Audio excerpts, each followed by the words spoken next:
Hello and welcome to the Philippines. I'm going to cover a number of news issue updates for immigration today. First of all, they still have not come up with any timeline for issuing new visas for travelers, foreigners coming into the Philippines.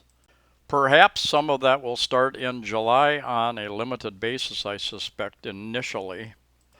Some offices are requiring appointments, others are not. They're still allowing walk-ins.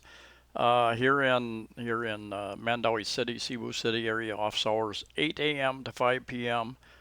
Cutoff time for tourist visa extension 3 p.m.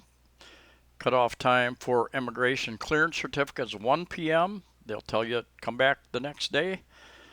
All tourist visas that expired during the quarantine up to July 2020 only will be updated to the month of July 2020 only, and then you'll have to apply a second time if you want to extend past there. And there are some other May expired visas will be updated by 2 months, April expired visas by 3 months. There are some limitations on who can get the 6 month extension at this time as well, depending upon when your visa would expire. So contact an agent like JR or just go down and find out. First of all, here is the form that they use to extend your visa. At least that's the form they use here in the Mandaue City, Cebu City area. I presume they're using it pretty standard across the Philippines, but policies vary a little bit by immigration office. It used to be much longer.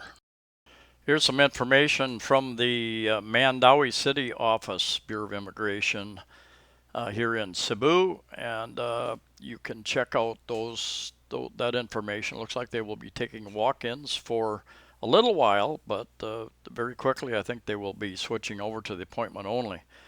It would be a good time to use, and this is not a paid advertisement.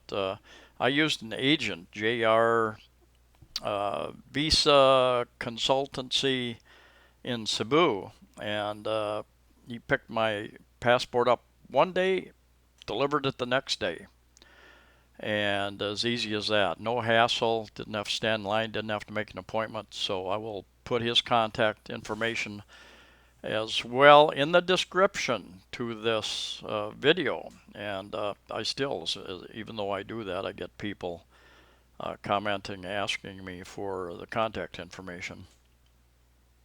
Several BI offices are requiring you to set an online appointment before you can get in. If you go over to the Republic of the Philippines Bureau of Immigration and go over to their website, and gives you announcements. The BI main offices in Manila closes for disinfection after one employee tests positive for COVID. This was on the 8th. The note came out on their website. I think they were open. I think I heard about that a couple days ago. So you will, if you have an appointment, you will have to contact them, wait for another email to set up a new appointment. That's going to be an issue going forward with many of these offices. If they have an issue with an infection, something in the office, they may close down at the last minute.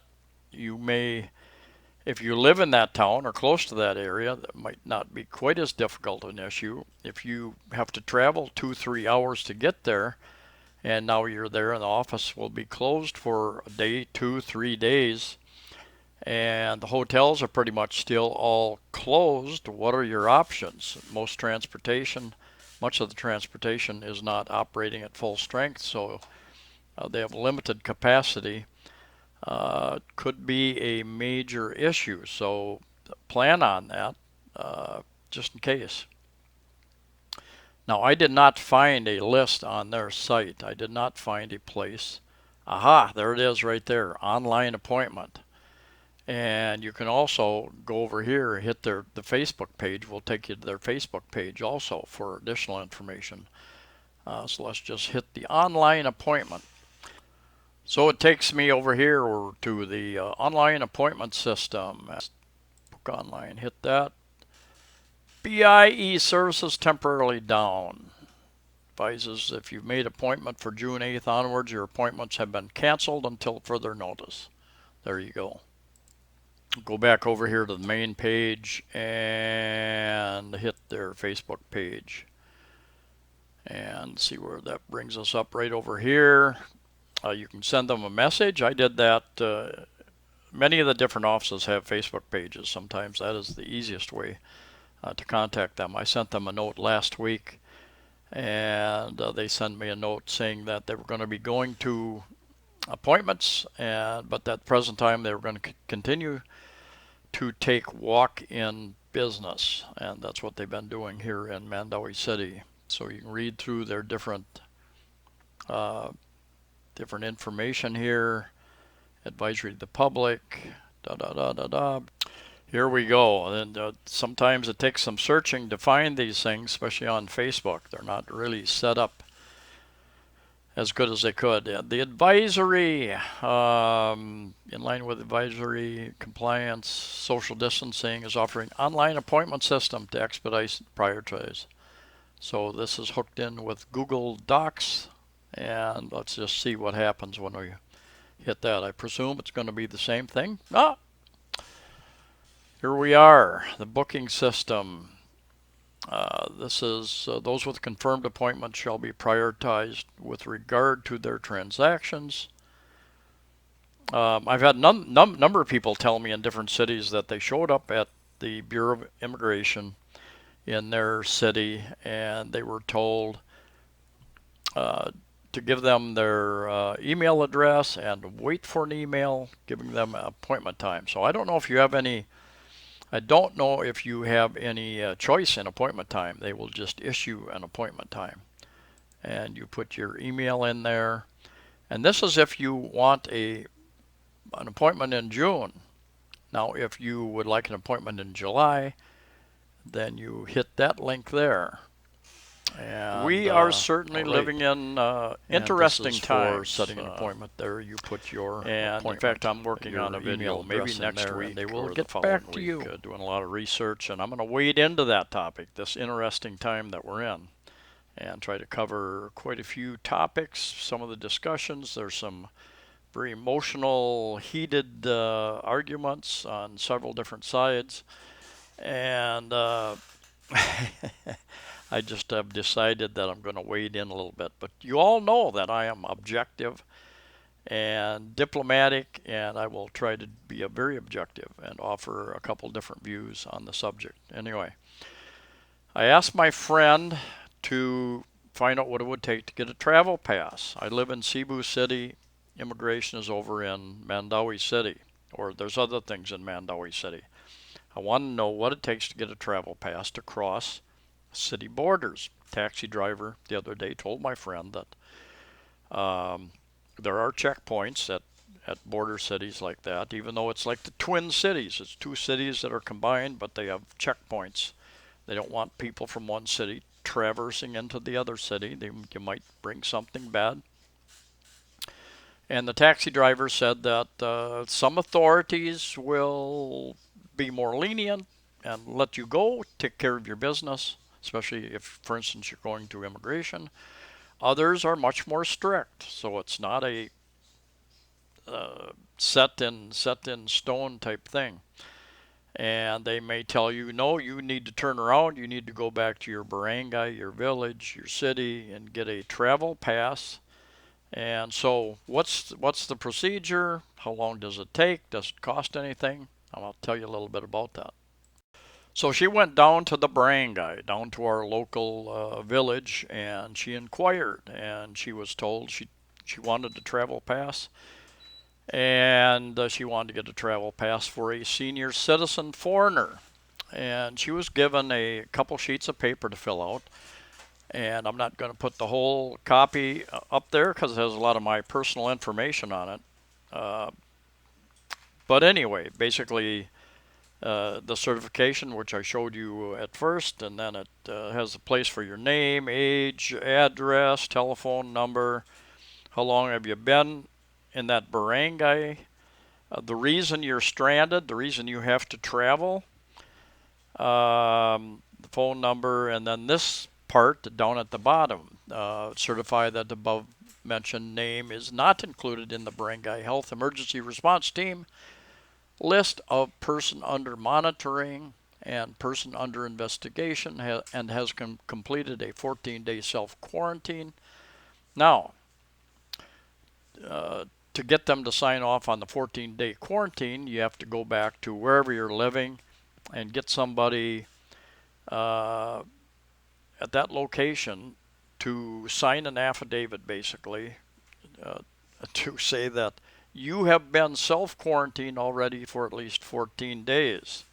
Now, the second page is a registration form for a locally stranded individual and has your name, address, blah blah blah. What's your destination, your contact number, and the interesting thing is that when she first went in and inquired, she was told that you're only going to Mandaue and you're not required to have a travel pass. And somebody down the table and on another desk spoke up and said, "No, I think you do need a pass." And anyway, so that's the kind of thing you're going to get. I've had a person that deals with some government agencies, even in the real estate industry, tell me that depends on what day it is, depends on who you talk to. You ask the same question to a dozen different people, you might get a dozen different answers. Especially during this time, this very, very interesting time when they're kind of making up the rules on a daily, weekly basis. If you get somebody at your hotel, your condo, your subdivision, wherever to sign off that you've already done a 14-day quarantine, that you haven't gone out of the complex, and you get that signed, you bring it back to the barangay, and they will sign off on this medical clearance saying that you have been under quarantine for 14 days, and I haven't been. So anyway, at that point in time, they will send that to the city, to Cebu City. The barangay in Cebu City will sign off on it, send it to the city health department. At which time, and they said, we can't guarantee, we don't know how long it'll take. It might take a couple days, it might take a week, or longer than that. So, hope you don't want to travel in the near future, in other words. If the city signs off on it, they send it back to the barangay health department, who contacts you and says, we're going to give you a pass. I'm not sure if that pass is good for one day. I've read a couple articles saying those passes are only good for one day. If you don't get anybody to sign off to certify that you've already done a 14-day quarantine at home, then you're required to do a 14-day quarantine before the barangay health department will sign off and send it to the city health department. So anyway, sounds like a very long process there if somebody wants to go through it. Now that may change from barangay to barangay, from city to city, from region to region. I suspect it does. Some areas much more tolerant. Some people are much more strict. It's another reason why it might be a good idea to use an immigration agent to take care of this business. Sit back and relax, and no hassle, no appointments. Like I said, they picked my passport up one afternoon, delivered it by the next evening. Anyway, thanks for watching. Stay safe, stay healthy, and I'll see you next time.